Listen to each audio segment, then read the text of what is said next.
Okay, so what do I think about life? I'm definitely in favor of it. It's a good thing. I'm glad it evolved. I take it it's a very unlikely thing that's happened.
Aspect of life that's most interesting to me is behavior of organisms, social behavior, human social behavior and such.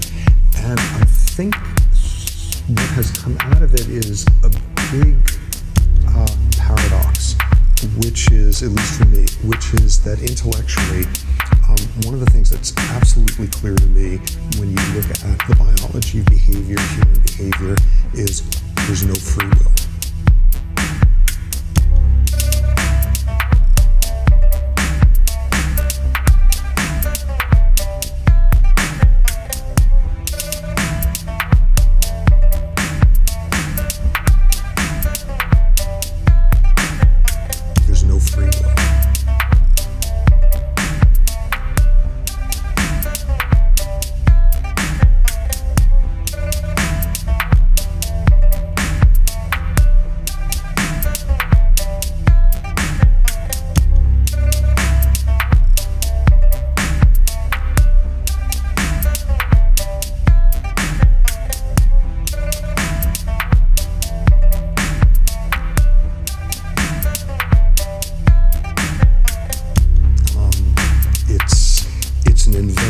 When you look at the number of influences on behavior from what your brain was doing 1 second before whatever the behavior is, to sensory cues that you're not even consciously aware of, to what hormones that morning have to do with it, to what your childhood was like, what your fetal life was like, your genes, the culture that your ancestors invented, the evolution of us as a species. When you look at all the pieces of that together, basically what the science of behavior has spent the last 50 years doing is every week or so coming up with a finding where someone would say, oh, I had no idea that had an influence on behavior. And when you look at all those influences, when you put them all together, the notion that there's some magical little homunculus man in our heads who's in our brains but not of our brains, made of some kind of non-biological stuff, who at the end of the day makes all the decisions about what we do, that's medieval thinking. There's simply no scientific basis for it. And on a certain level, all free will is the biology that hasn't been discovered yet as to where more links are in terms of influencing our behavior. And experimentally, the easiest way of doing that is when you manipulate sensory information in people, or manipulate their hormone levels, or manipulate some biological variable, and their behavior changes, and they never even have a clue you're doing that. All free will is the biology that hasn't been discovered yet.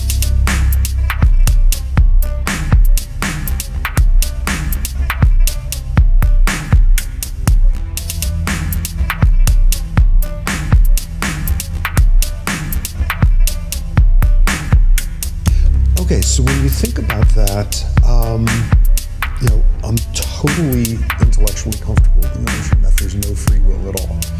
And where the huge paradox comes in for me is I haven't any clue whatsoever what the world is supposed to look like if people actually started accepting that there's no free will. I mean, the easiest version is the one that comes to mind immediately, an easy, like unbelievably difficult problem, which is what do you do with the whole notion that crime and evil and guilt and punishment and criminal justice, and none of those concepts make any sense whatsoever if you're dealing with a biological model.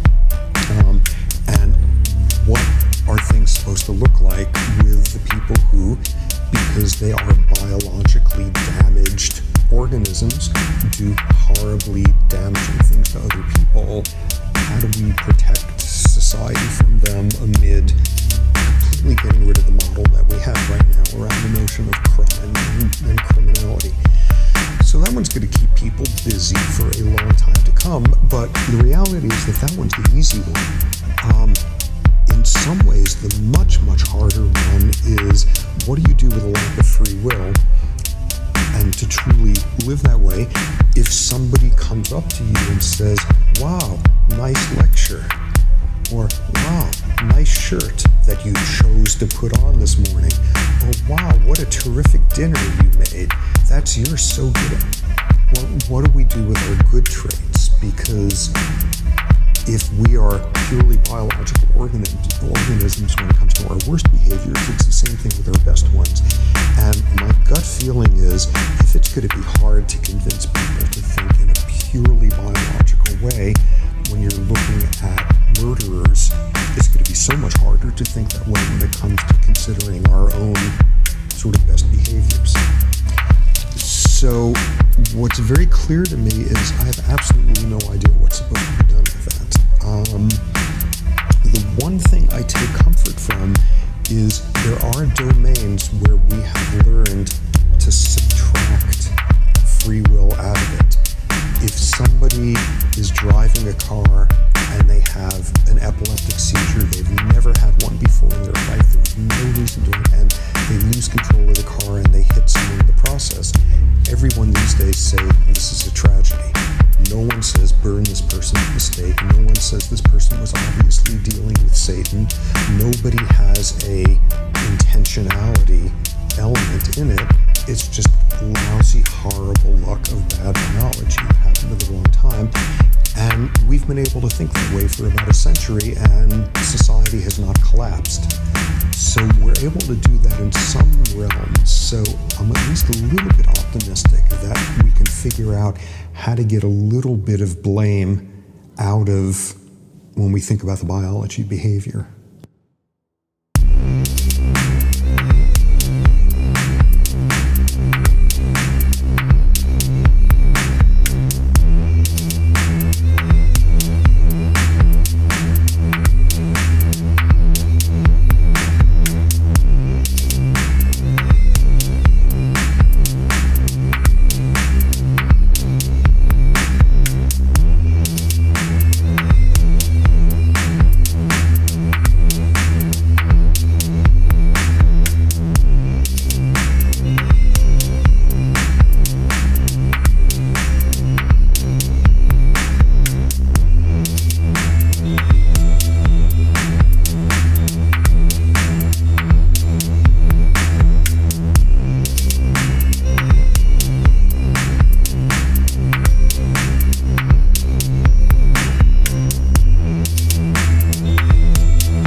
what does this say about life? If it's going to be hard to think differently about when people are criminals, if it's going to be even harder to think about sort of biology when someone comes up and says, wow, you have beautiful cheekbones, and instead of saying thank you, you say, oh, well, my zygomatic arch here in terms of when my skull was formed, or this gene accounts for my eye color, to just think biologically. At the end of the day, the hardest thing of all is how do you avoid complete existential despair if your sense is we're just biological machines, including our emotions, including our memories. They are obeying the same laws of the physical universe as any other thing made up of atoms or whatever. How do you avoid sort of the existential despair of what's this all for? And I sure don't have an answer to that. I have absolutely no idea what that should be. In terms of sort of the smaller versions of it, one worry with the existential despair is, so will people just run amok? There's no purpose, there's no responsibility, I'm just a biological organism. There's been a little bit of research suggesting that when you prime people towards thinking there's less free will, they cheat more on games, because I'm not responsible. I don't worry about that too much though, because there's another group of people who don't think in terms of responsibility a whole lot, or epic responsibility, which are atheists. And literature shows that atheists are just as ethical as theists are. Thinking there's no responsibility to a deity doesn't make people run amok. Deciding there's no responsibility because I'm a biological organism is probably not going to make us run amok either. But that one's trivial compared to just sort of the bigger issue of what's the purpose then if we're just biological organisms? And I sure don't know. I mean, in an everyday sort of life, if you really truly believe there's no free will, there's no basis for hating anyone. And if people really believe that would make life rather different. If you truly believe there's no free will, forgiveness has to play a role that's 1,000 times more dominant in life than it is now, or it even stops being meaningful in the sense that we use it now.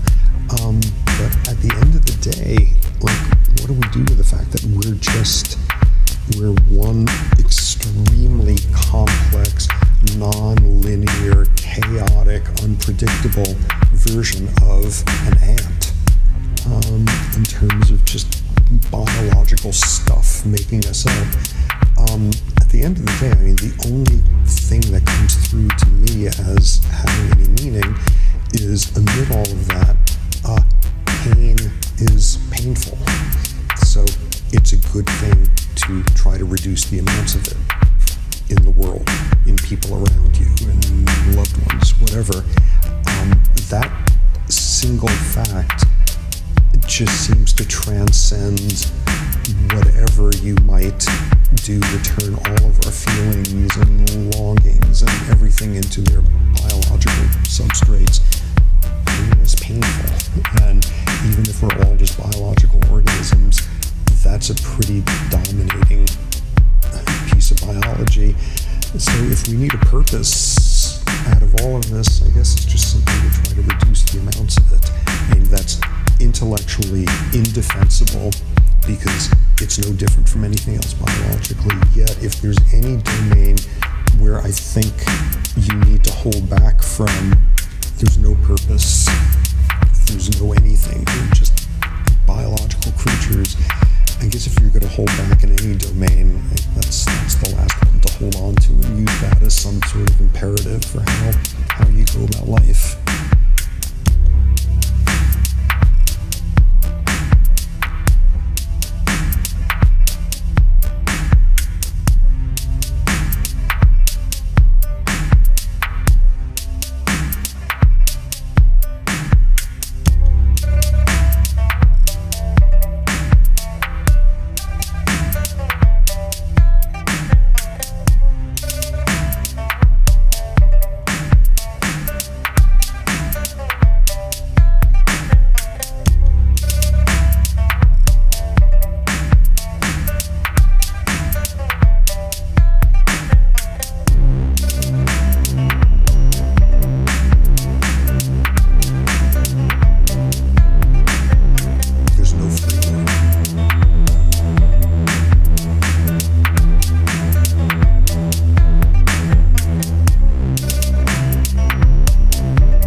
the end of the day, the hardest thing of all is how do you avoid complete existential despair if your sense is we're just biological machines